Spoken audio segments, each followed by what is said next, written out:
У Моцарта в финалах и заключительных сценах герои себя по-разному, их разные интересы, настроения. И Моцарт предпочитает давать там ансамблевые сцены, где у каждого из героев своя партия, свой характер, свое настроение. У Россини другой подход. Он предпочитает давать в финалах, в самом последнем разделе финала, кусок музыки, где все голоса объединяются. То есть поют музыку одинаковую. С чем это связано? С тем, что не захвачено общим настроением. Можно подумать, какое общее настроение можно сказать у Бардова и у Альмавивы, или у Базилия, у Фигара. Есть вещь, которая меняет. Вы, может быть, слышали, что когда в Африке засуха, то все звери приходят на водопой, и друг друга никто не ест, потому что есть одна беда, которая меняет – жажда.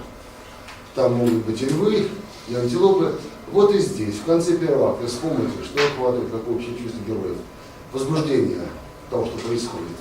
Она владеет всеми. И Бертой с служанкой Сан-Бартла, и Базилия, и Фигара, Розиной, Альмавивой. Так вот, это блестящие куски. Вот как раз в таких кусках-то и мы слышим типично российскую музыку.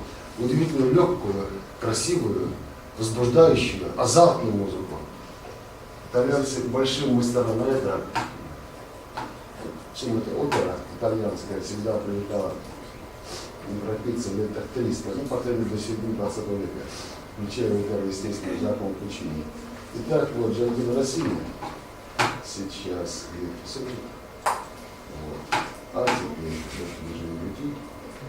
Сейчас, господи, Бернард Синзарина. Вот. Итак, напоминаю, что это тогда, когда приходит стража, гвардия, полиция, как это назовите, и подтичная милиция. Ох ты, Господи, не только нажал, пройдем, сейчас минуточку. Возьмите поверх, кстати. Так, сейчас я вам покажу местечко. Откройте финал, местечко тут не будет слушать. Потрясающая музыка. Вот таких финалов нет никого. Таких финалов не будет потом ни у Беллини, ни у Винценти, ни у Верди. Это совершенно российские дела. Так.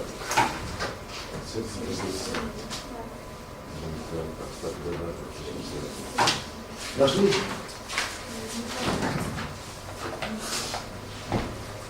Так, сейчас открою страницу, сообщите. Разумеется, не вся нам нужна.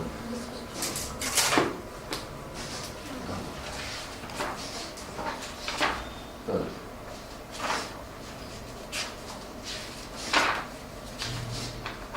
Вот легендарный кусок. 226 страница. Итак, солдаты хотели арестовать, он их командиру протребовал бумагу, документ, грамоту, как хотите назовите. Те делают под козырек, есть общее изумление, поражение, потрясение, как так, что за чудо. Вот так и здесь. Вот это изумление рисуется в этом куске. До мажор, музыка намечание простая, гармония, 2 аккорда. Итальянцам тоже всегда хватало, 3 иногда, но при этом необычайно выразительная. Так, это сословность. Сейчас.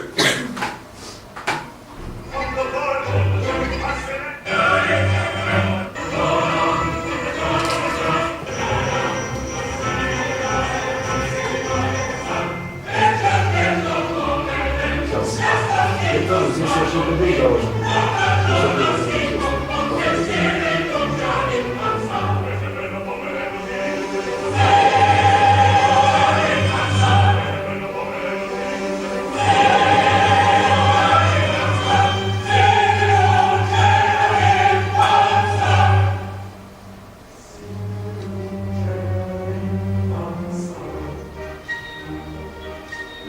Вот, запомните. Шедевры заголовки.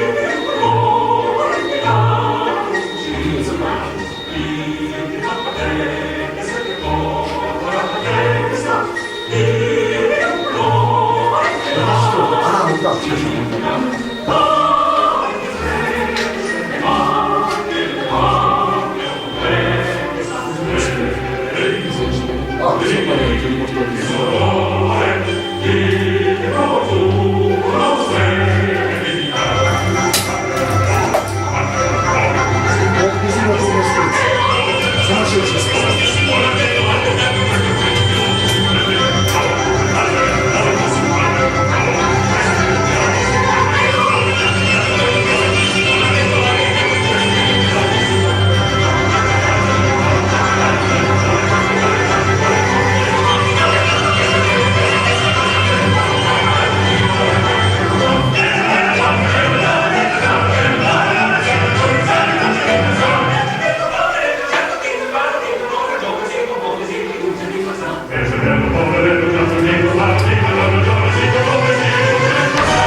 Заметьте.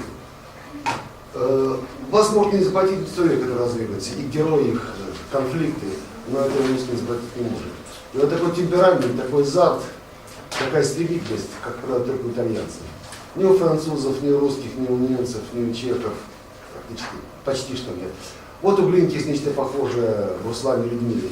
Это много а-ля итальяна. Ну, может быть, еще, да, у Бизе Кармен, там еще. А так, это редкость, это чисто итальянская, это проза. Итак, мы сейчас с вами ворвались на друга первого. Это конец. Или говоря, про итальянский финал. Теперь переходим ко второму акту. И вот, наконец, под видом учителя добирается этот Альмавивар в одежде монаха до Розины, начинается урок музыки. Доктор зорко следит, чтобы не было никаких беспорядков, нарушений. Я напоминаю, необычность этого в том, что он дает урок музыки, уроки сольфеджио, уроки пения, так можно сказать. И он должен изъясниться. Теперь уже не письмом, а напрямую, что он влюбленный, что он продвигает руку сердца. И вот они находят необычный прием. Представьте, что вы обучаетесь игре фортепиано, а пению, классическому пению. Сидите вы, сидит ваш концертмейстер, сидит ваш преподаватель, и вот вы поете нечто, но заменяете быстрые стихи этого романса, арии и песни на ваши собственные слова, которые вы объясняете с людьми. Вот примерно так поступает Альмавива. Только Бартол не очень понимает это. Но он же не может дать слова всех арий, всех романсов, всех песен, естественно. Но чувствует, что это не так. Розина в лице изменилась. Это его смущает, возмущает. И вот он пытается хоть как-то помешать уроку, прервать их общение. И вдруг вспоминает, да, я вот в юности тоже был прекрасным певцом, был изумительный голос всех хвалили, я здорово пою, мне потрясающе. Вот послушайте. И пытается спеть нечто, ну что, если красивый голос этого, значит, такому учителя пения. И поет. Поет, значит, натреснутым, тощим, хилым голоском, да еще пытается залезть в верхнюю октаву, где голос вообще дребезжит со страшной силы. К тому же поет не современную музыку той эпохи, а поет арии 50-летней давности, которые никому не интересны, которые все забыли. Возникает совершенно комическое впечатление. То есть в той арии, которую я вам показывал, помните, Яни Дахтон, недавно доктор Зорки, он пытался показать какой-нибудь сильный, а здесь какой-нибудь весь из себя талантливый. Сейчас минуточку я открою, а потом это у нас левый мотор, ария Берты. Итак, ария доктора Бартла. Обратите внимание, не ария, а ария, то есть маленькая ария. Действительно, очень маленькая. Нашли? Какой же статик? Мыши не видят. Вот когда сидишь порой. Да, и еще здесь есть такая шутка составителя, то есть его язычества и самого да, видите, она маленькая такая. Он желает польстить Розине. И чтобы это сделать, он в той арее старинной, которую вспомнил сегодня в своей молодости, он берет и заменяет имя героини на имя Розины, чтобы сделать ей приятное. Но никакого впечатления на Розину не производит. Итак, послушаем эту комическую арию доктора Бартова. Так, послушайте, 35-й, да? Quando mi sei vicina.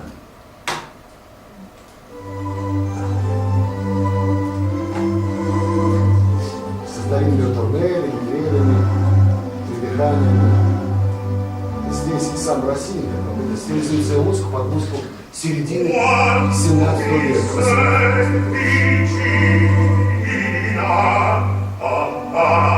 И поскольку мне конечно, Розина поняла его, он даже пояснил, потому что заменил имя на имя Розина. Вот объясняет. Ma io dico così, quando mi sei vicina, amar. Ну и так далее. В общем, урок проходит, и тут вдруг ужас. Стук в дверь, и приходит падре Дон Базилио. А сказали про него, что он болен, и все планы рушатся. Граф быстрее подлетает к нему и успевает незаметно сунуть толстый кошелек. Замолчание. Тот быстро все понял, но, повторяю, страшно любопытно еще. Назойливый до предела. И вот он не уходит сразу. Тогда на него обрушивается Розина, Фигаро и граф, ну, граф Альмавир, видите, монах. О, Дон Базилий, так ужасно были, вы такой синий, вы такой зеленый, у вас руки дрожат, ноги дрожат, нужно быстрее в постель назад. В общем, буквально шквал на него чувств, чуть ли не выталкивает. Идите домой, ложитесь, отдыхайте, лечитесь. Доброй ночи, добрый вечер. Буэнос-Айрес по-итальянски. Буэнос-Айрес. Да, конечно, я иду, я уже пошел. Добрый вечер. Пятница отходит к двери, кланяется и стоит в дверях. Они, ну, добрый вечер, Дон Базилио. Да, добрый вечер. И стоит в дверях. Наконец его чуть не силой выталкивают. Вдохнули, ушел. Правда, Бартлович не понимает. Проходит минутка, и это говорит, да, вот еще вот, добрый вечер, Дон Базилио, добрый вечер. Великолепная музыка, когда люди очень долго желают добрый вечер, повторит раз 20-30 на протяжении этого ансамбля. Это знаменитый квинтет из этой оперы. Квинтет, в котором поют Фигаро, граф Альмавива, Розина, сам Дон Базилио и доктор Барбо. Он ведь тоже желает здоровья своему другу, товарищу Дону Базилио. Так. А поскольку они его уговаривают, упрашивают, что это такое, то здесь звучит такая загнутанация. Та-та-та-там, та-там, та-та-та-та, уговаривающая, мягкая, баюкающая. Сейчас, минуточку. Вы правильно открыли, только кусочек, который мы будем слушать, не с самого начала, а вот здесь сейчас. Вот смотрите, страница 335. 326 даже. Ля мажор, простите, не соль мажор здесь.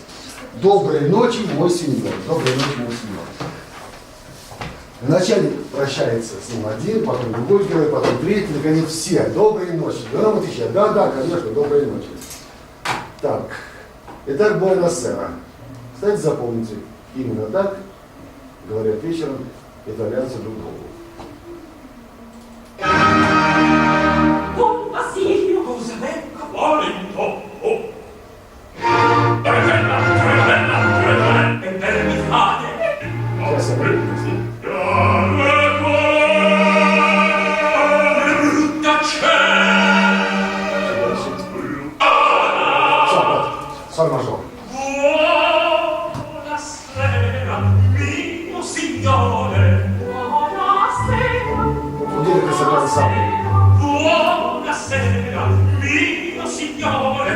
Riscaldate via di qua. Buonasera, mio signore. Buonasera, buonasera, buonasera. Один из веселейших квинтетов. Вообще квинтетов немного. Вот это один из квинтетов. Это на языке. Buonasera, mio signore. Buonasera, buonasera. Музыка, менявшая свет, который говорит только доброй ночи, доброй ночи, доброй ночи, доброй ночи, доброй ночи.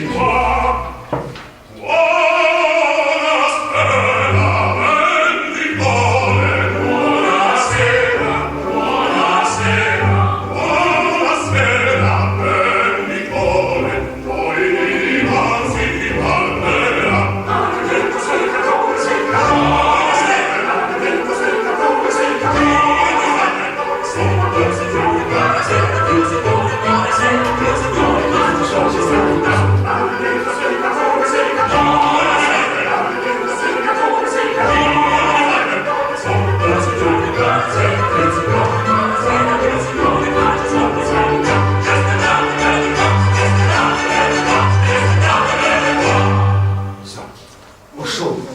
Вдохнули все, слава Богу. И вдруг он открывает дверь, а вот и я.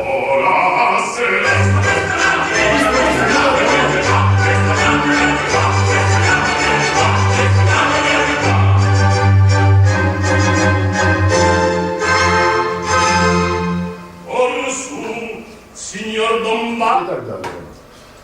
Так вот заметьте, даже таких комических кусков, какую яркую музыку выразительную Россия не создает. До этого смешного куска Буэнос-Айрес. Удивительный квинтет. Итак, интриги. Я напомню, что значит, пошел доктор Бартоло, запер дом, пошел за адвокатом, он понимает, что тянуть уже нельзя. Он приглашает адвоката, назначает время, адвокат идет домой, он говорит доктор Бартоло, что он задержит, придет позже. если бы он знал, что сделал. Он сам своими руками разрушил свое будущее, потому что адвокат придет, так, в доме Розины, который тоже запер. Но Розина девушка сообразительная, поэтому Розина взяла, спустила вниз веревочную лестницу, как положено в темных кинокартинах. По ней забрались Фигаро и Альмавива в доме. А вскоре туда приходит нотариус, которого пригласил доктор Бартола, чтобы заключить брак. Приходит, ну кто здесь у нас, говорит, молодые, а вот Фигаро, вот эти дамы и господин, замечательно, заключаем сделку. Он совершает брак, поэтому возвращается задержавшийся доктор Бартола. А тут уже все закончено. И он понял, что сам себя дурачит, перестарался. Не надо было приглашать нотариуса. Но, чтобы накалить страсти, чтобы нас взволновать, испугать, что делает Россия? Вымысел не новый, потом так будет делать Верди, Чайковский. В общем, чтобы нас повторить волновать, перед началом этой сцены с проникновением в дом на сцене художник, режиссер изображает бурю, но такая же буря изображается в музыке оркестра. Самая настоящая буря, гроза, молния, гром, хлещет дождь, волнуемся, как это будет с героями, чем закончится история. И в этой опере, в опере «Буф», Россия необычный, поставляет пейзажную музыку, музыкальную картину грозы. То, что было у Гайдна в оратории «Времена года», то, что у Бетховена было в симфонии номер 6 пасторальной, вот то у России здесь. Потом это в оперу «Травиата» вставит Верди, оперу «Пиковая дама» это вставит Чайковский, много будет примеров. Но Россия сделала блестящее оперу. Итак, послушаем сцену базы. Там по-итальянски написано «темпорале». Нашли? Как?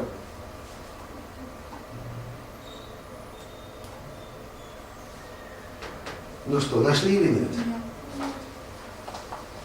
Ясно.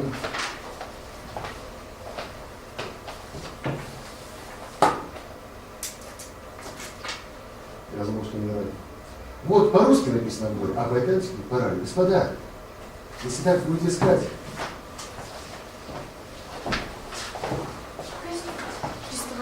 Итак, необычная для оперы «Буф» музыкальная картина, музыкальный пейзаж. И, конечно, Россини, который восхищался немецкой музыкой, музыкой австрийцев, здесь использует опыт, взятый у них.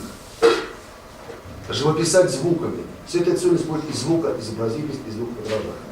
А теперь, так, ну, маленькая сцена, даже побольше получить, пожалуй, Петра Ильича. Раскаты грома.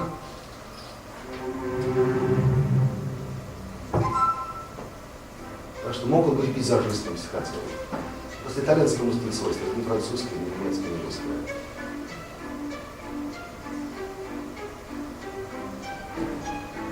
Но сцена класса, повторяю, и Гайна, и Бетховена.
И потом до Пучини ни у кого из итальянских композиторов не будет столь богатой, яркой, до Верди, простите, выразительной музыки оркестровой симфонической оперы. Итальянцы это мало обращают внимания.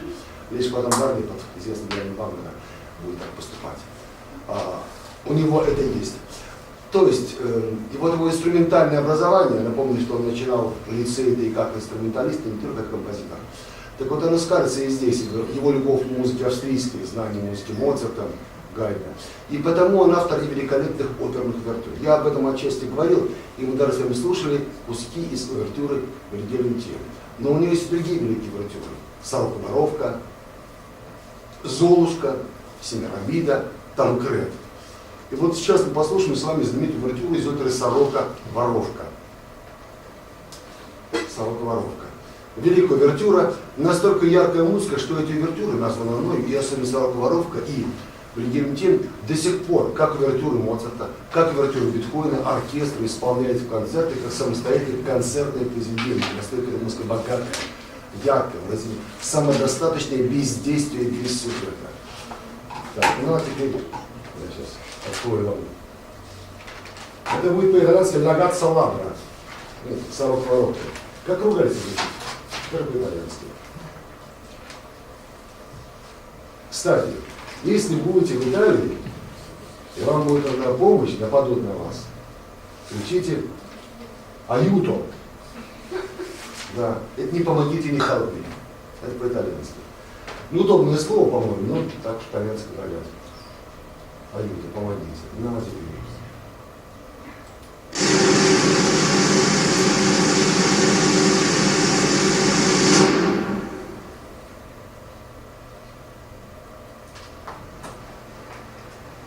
откуда эти барабаны, все просто.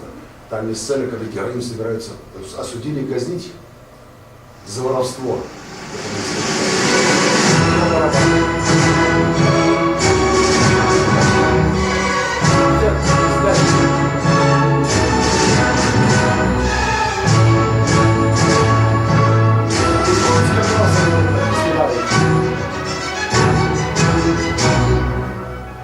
Как и в увертюре, Вильгельм Тель предпочитает свободные формы, то есть контрастное чередование непохожих.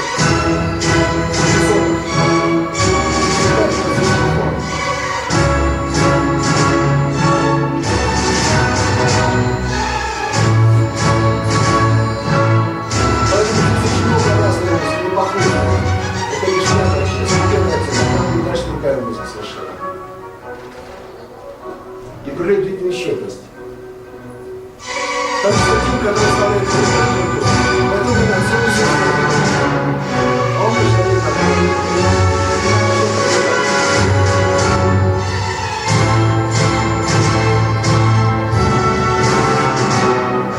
кстати, одна из самых больших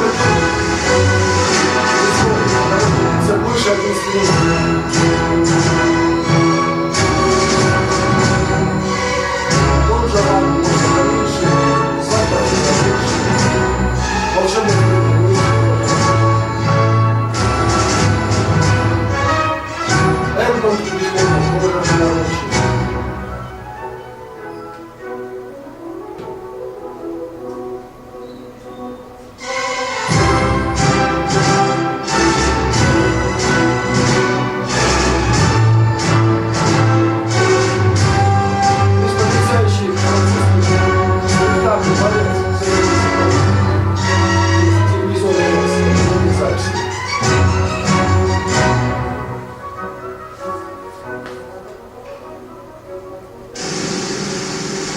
Конец раздела, опять барабанный дом. Так, чтобы Стравинский петрушки поступить в своем балете. А теперь новый раздел. Тишина, ожидание, что же будет дальше.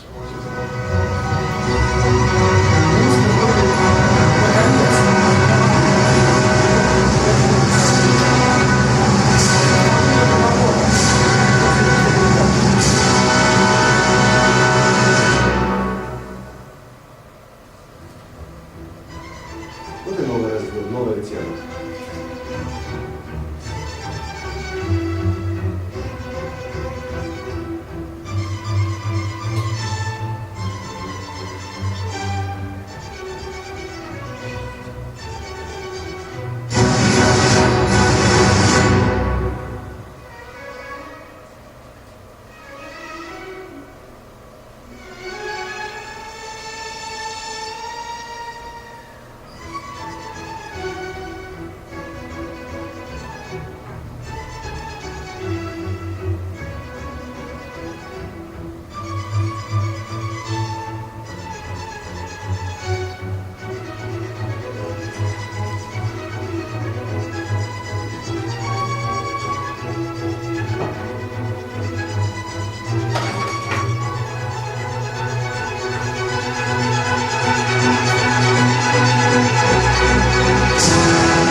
связка, ожидание и новое настроение.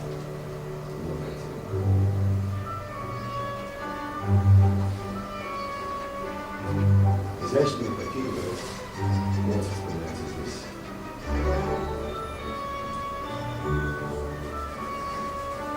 Настолько это яркая музыка, что он существует не только в оригинальной версии оркестра. И играют оркестры духовые, играют ансамбли, и играют даже оркестры русских народных инструментов приложения. Очень красивая музыка. Сын хочет сыграть.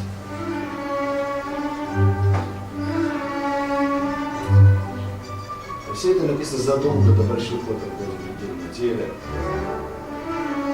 Магомеда, Моисея.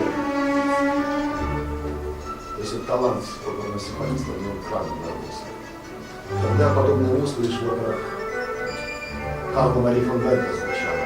У французов такой музыки не было, у русских не было, ни поляков, ни чехов.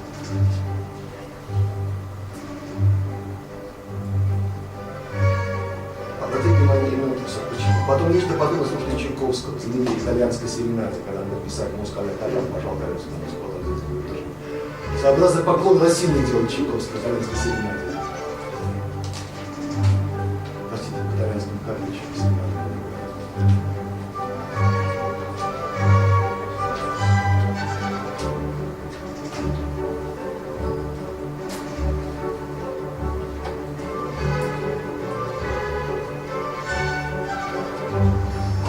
У нас здесь начинается знаменитая Рассинская пещера.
Широкое использование духового инструмента в общении, в частности, использование ударных, то, что привычно для биткоина, это необычно для музыки итальянской, тем более оперной, это Россини в авангарде идет. Ну что, понравилась увертюра? А из того, что сегодня слышали из цирюльника, квинтет или финал, или, может быть, по Харри Бертон не включил, ну ладно, что ж поделаешь. Да, из цирюльника не помню, что. Ладно. Итак, господа, мы с вами закончили, да, это очень краткое знакомство, но так у вас по общему плану, знакомимся с музыкой Жан-Марки Россини, сельским цирюльником, с увертюрами. Почитайте до конца разбор произведения, список вам известен. Ну а теперь нас ждет следующая тема, и дальше пойдет уже сплошные романтики. И в основном те, которые составляют ваш фортепианный репертуар. Значит, на следующем уроке, то есть в понедельник, вы будете рассказывать мне о опере «Сибирский цирюльник». Будьте готовы. До свидания через 6 дней.